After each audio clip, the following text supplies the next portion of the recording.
There's a line to a quarry at the end of Thomas's branch. It goes for some distance along the road.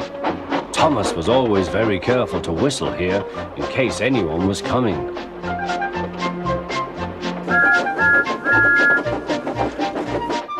Early one morning, a large policeman was sitting close to the line.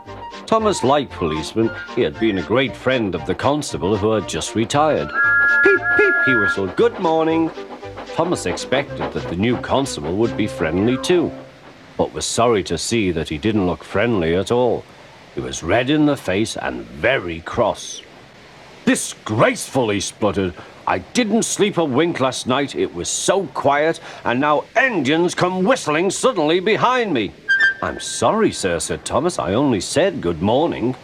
A policeman pointed to Thomas. "Where's your cowcatcher?" he asked. "But I don't catch cows, sir." "Don't be funny," snapped the policeman.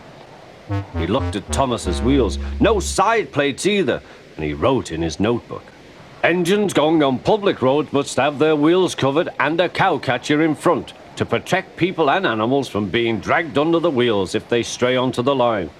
You haven't, so you are dangerous." "Rubbish," said Thomas's driver. "We've been along here hundreds of times and never had an accident." "That makes it worse," the policeman answered.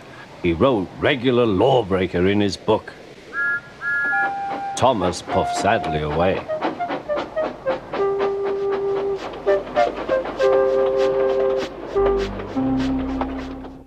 The fat controller was having breakfast. He was eating toast and marmalade. The butler came in. "Excuse me, sir, you are wanted on the telephone." "Bother that telephone," said the fat controller. "I'm sorry, my dear," he said to his wife. "Thomas is in trouble with the police, and I must go at once."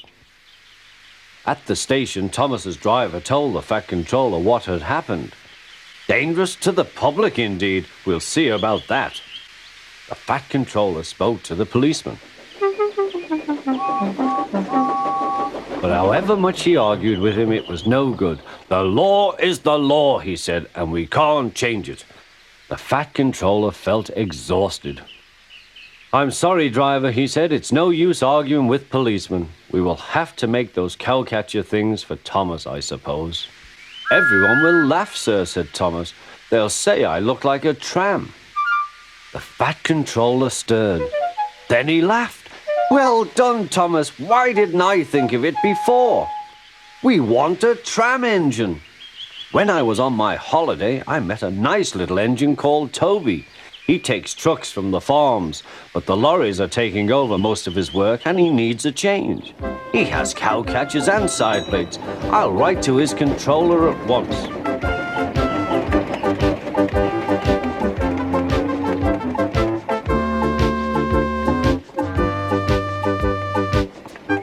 A few days later, Toby arrived.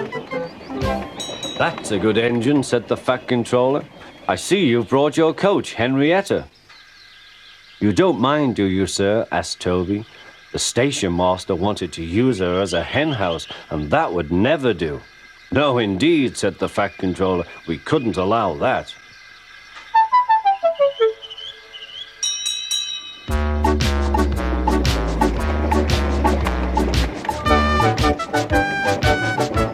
Toby made the silly trucks behave even better than Thomas did.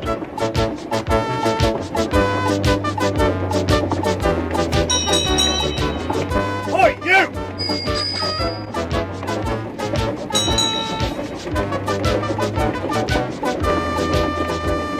At first, Thomas was jealous, but he was so pleased when Toby rang his bell and frightened the policeman, they've been firm friends ever since.